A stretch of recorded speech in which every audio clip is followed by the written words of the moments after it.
ರಾಜ್ಯ ರಾಜಕಾರಣದಲ್ಲಿ ಈಗ ಮತ್ತೊಂದು ಸಂಚಲನ ಸೃಷ್ಟಿಯಾಗಿದೆ. ಸದಾ ನೇರ ನಡೆಯ ಮಾತುಗಳಿಗೆ ಹೆಸರಾದ ನೇರ ದಿಟ್ಟ ನಿರಂತರ ನಾಯಕ ಮಾಜಿ ಸಚಿವ ಕೆ.ಎನ್. ರಾಜಣ್ಣ ಅವರು ಇಂದು ಪ್ರಧಾನಿ ನರೇಂದ್ರ ಮೋದಿ ಅವರ ಬಗ್ಗೆ ನೀಡಿರ್ತಕ್ಕಂಥ ಒಂದು ಹೇಳಿಕೆ ಸ್ವಪಕ್ಷದವರಿಗೆ ಅಂದ್ರೆ ಕಾಂಗ್ರೆಸ್ನವರಿಗೆ ಶಾಕ್ ಕೊಟ್ಟ ಇದೆ. ಏನಂತ ಹೇಳೋರೆ, ಇಂದಿರಾ ಗಾಂಧಿ ಅವರ ನಂತರ ದೇಶದಲ್ಲಿ ಯಾರಾದ್ರೂ ಮಾಸ್ ಲೀಡರು ಅಂತ ಇದ್ರೆ ಅದು ನರೇಂದ್ರ ಮೋದಿ ಮಾತ್ರ ಅಂತ ರಾಜಣ್ಣ ಹೇಳಿದ್ದಾರೆ. ಮಧುಗಿರಿಯಲ್ಲಿ ಸುದ್ದಿಗಾರರೊಂದಿಗೆ ಮಾತನಾಡಿದಂತ ಕೆ.ಎನ್. ರಾಜಣ್ಣ ಅವರು ದೇಶದಲ್ಲಿ ಇಂದಿರಾ ಗಾಂಧಿ ಅವರ ನಂತರ ಜನರನ್ನ ಆಕರ್ಷಿಸುವ ಮತ್ತು ಮಾಸ್ ಲೀಡರ್ ಎಂಬ ಇಮೇಜ್ ಹೊಂದಿರತಕ್ಕಂಥ ನಾಯಕ ಅಂದ್ರೆ ಅದು ನರೇಂದ್ರ ಮೋದಿ ಮಾತ್ರ ಅಂತ ರಾಜಣ್ಣ ಬಣ್ಣಿಸಿದ್ದಾರೆ. ನಾನು ಹೀಗೆ ಹೇಳೋದನ್ನ ಕೇಳಿದ್ರೆ ನಮ್ಮ ಪಕ್ಷದ ಕೆಲವರ ಕಣ್ಣು ಕೆಂಪಗಾಗಬಹುದು, ಅದಕ್ಕೆ ನಾನು ತಲೆ ಕೆಡಿಸಿಕೊಳ್ಳಲ್ಲ. ನಾನೇನ್ ಮೋದಿ ಅವರನ್ನ ಹೊಗಳ್ತಾ ಇಲ್ಲ ಅಥವಾ ಅವರ ಪಕ್ಷ ಸೇರ್ತಾ ಇಲ್ಲ, ಆದ್ರೆ ಇರುವ ವಾಸ್ತವಾಂಶವನ್ನೇ ಹೇಳ್ತಿದ್ದೇನೆ ಅಂತ ಹೇಳಿದ್ರು. ಇದೇ ವೇಳೆ ಕರ್ನಾಟಕದ ಕಾಂಗ್ರೆಸ್ ಸರ್ಕಾರದ ಆಂತರಿಕ ವಿಚಾರಗಳ ಬಗ್ಗೆ ಇತ್ತೀಚೆಗೆ ಪ್ರಧಾನಿ ಮೋದಿ ನೀಡಿದ ಟೀಕೆಗಳಿಗೆ ರಾಜಣ್ಣ ತಿರುಗೇಟು ಕೊಟ್ಟರು. ರಾಜ್ಯದಲ್ಲಿ ಮುಖ್ಯಮಂತ್ರಿ ಕುರ್ಚಿ ಅಲುಗಾಡ್ತಿದೆ ಎಂಬ ಮೋದಿ ಅವರ ಹೇಳಿಕೆಗೆ ಕೆಂಡಾಮಂಡಲವಾಗಿರುವ ಅವರು ನಮ್ಮ ಪಕ್ಷದ ಆಂತರಿಕ ವಿಚಾರಗಳ ಬಗ್ಗೆ ಮಾತನಾಡಲು ಪ್ರಧಾನಿ ಯಾರು ಅಂತ ಪ್ರಶ್ನೆ ಮಾಡಿದ್ದಾರೆ. ಕರ್ನಾಟಕದಲ್ಲಿ ಸಿಎಂ ಕುರ್ಚಿ ಅಲುಗಾಡುತ್ತಿದೆಯೋ ಇಲ್ಲವೋ ಅದು ನಮ್ಮ ಪಕ್ಷದ ವಿಚಾರ. ಹೈಕಮಾಂಡ್ ಮತ್ತು ಶಾಸಕರನ್ನ ನೋಡ್ಕೊಳ್ತಾರೆ. ನಮ್ಮ ಮನೆಯ ವಿಚಾರದಲ್ಲಿ ಮೂಗು ತೂರಿಸಲು ಮೋದಿ ಅವರಿಗೆ ಏನ್ ಅಧಿಕಾರ ಇದೆ? ಸಿಎಂ ಸ್ಥಾನಕ್ಕೂ ಮೋದಿ ಅವ್ರಿಗೂ ಏನ್ ಸಂಬಂಧ ಅಂತ ರಾಜಣ್ಣ ಪ್ರಶ್ನೆ ಮಾಡಿದ್ರು. ಒಳ್ಳೆ ಕತೆ ಆಯ್ತಲ್ಲ. ಮೋದಿ ಅವರು ಪ್ರಭಾವಿ ನಾಯಕ ಇಂದಿರಾ ಗಾಂಧಿ ನಂತರ ಅಂತ ಹೊಗಳೋಗ್ಬಿಟ್ರು.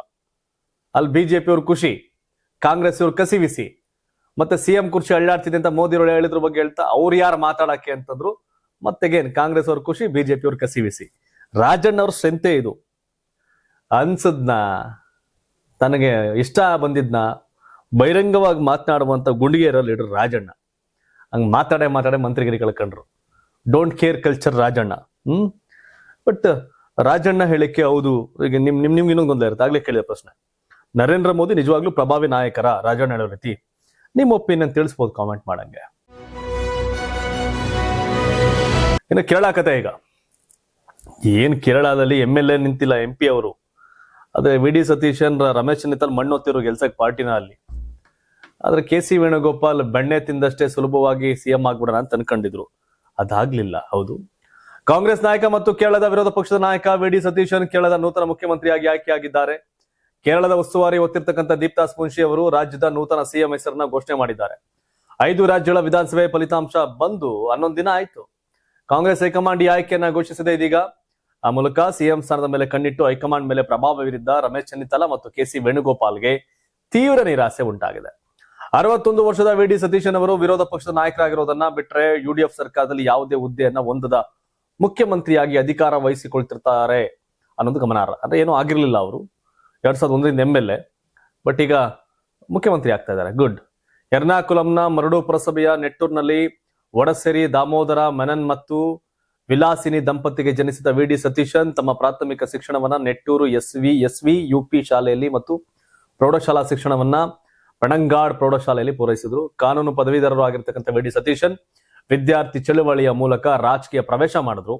ತೇವರ ಸೆಕ್ರೆಡ್ ಹಾರ್ಟ್ ಕಾಲೇಜಿನ ಆರ್ಟ್ಸ್ ಕ್ಲಬ್ನ ಕಾರ್ಯದರ್ಶಿಯಾಗಿದ್ದ ಅವರು MG ಮತ್ತು ಕೇರಳ ಯೂನಿವರ್ಸಿಟಿಯಲ್ಲಿ ಯೂನಿಯನ್ ಕೌನ್ಸಿಲರ್ ಆಗಿದ್ರು ಮತ್ತು 1986-87ರ ಅವಧಿಯಲ್ಲಿ MG ವಿಶ್ವವಿದ್ಯಾಲಯದ ಒಕ್ಕೂಟದ ಅಧ್ಯಕ್ಷರಾಗಿದ್ರು. ನಂತರ NSUI ಸಮಿತಿಯ ಕಾರ್ಯದರ್ಶಿ ಹುದ್ದೆಯನ್ನು ಸಹ ಅಲಂಕರಿಸಿದ್ರು.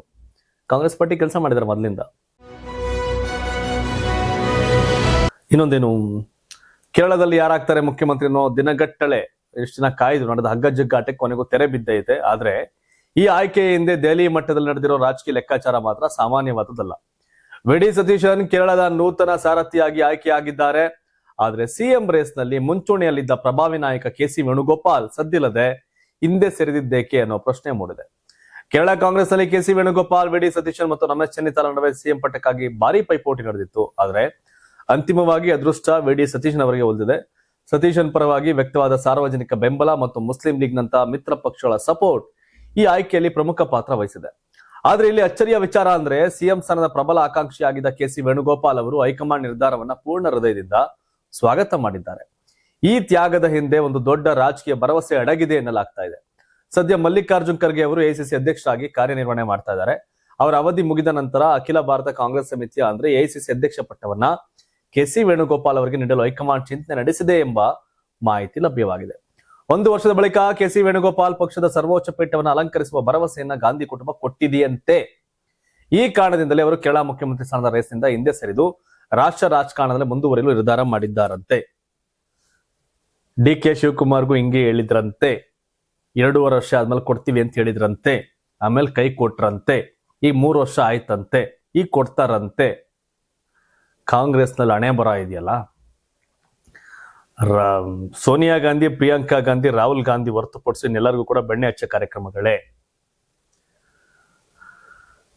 ಕೆ.ಸಿ. ವೇಣುಗೋಪಾಲ್ ಮುಖ್ಯಮಂತ್ರಿ ಗಾದಿ ಮಿಸ್ ಆಯ್ತು. ಈಗ ಎಐಸಿಸಿ ಅಧ್ಯಕ್ಷರಾಗ್ಬಿಡ್ತಾರೆ. ಎಐಸಿಸಿ ಅಧ್ಯಕ್ಷರು ಇನ್ನೊಂದು ವರ್ಷ ಆಯ್ತಲ್ಲ ಕತೆ. ಇವರೇ ತಾನೇ ಎಲ್ಲರಿಗೂ ಚಳ್ಳೆ ಹಣ್ಣು ತಿನ್ಸಾರದು ಕರ್ನಾಟಕದಲ್ಲಿ. ಕರ್ನಾಟಕದಲ್ಲಿ ಡಿ.ಕೆ. ಶಿವಕುಮಾರ್ಗೆ ಇಷ್ಟೆಲ್ಲ ಹಿನ್ನಡೆ ಆಗ ಕಾರಣನೇ ಈ ಕೆ.ಸಿ. ವೇಣುಗೋಪಾಲ್. ಡಿ.ಕೆ. ಶಿವಕುಮಾರ್ ಇವತ್ತಿನವರೆಗೂ ಮುಖ್ಯಮಂತ್ರಿ ಆಗ್ಲಿಲ್ಲ. 6 ತಿಂಗಳಾಯ್ತು. ಸಿದ್ದರಾಮಯ್ಯ 2 ವರ್ಷ ಆಗಿ ಆ ತಡಕ್ಕೆ ಕಾರಣ ಕೆ.ಸಿ. ವೇಣುಗೋಪಾಲ್.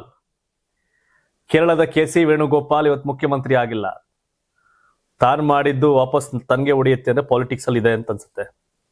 ಆದ್ರೆ ವಿ.ಡಿ. ಸತೀಶನ್ಗಿಂತೇನು ಗ್ರೇಟ್ ಆಗಿಲ್ಲ ಕೆ.ಸಿ. ವೇಣುಗೋಪಾಲ್. ನೀವು ಸಣ್ಣ ಆಗ್ಬೇಕಲ್ವಾ? ಅದು ಒಂದು ಉತ್ತಮ ಆಹಾರದಿಂದ ಸಣ್ಣ ಆಗ್ಬೇಕಲ್ವಾ? ಪ್ರತಿದಿನ ನಮ್ಮ ಜೀನಿ ಸ್ಲಿಮ್ ನ ಯೂಸ್ ಮಾಡಿ ಯಾವುದೇ ಸೈಡ್ ಎಫೆಕ್ಟ್ ಇಲ್ದಂಗೆ ನೀವು ಸಣ್ಣ ಆಗ್ತೀರಾ.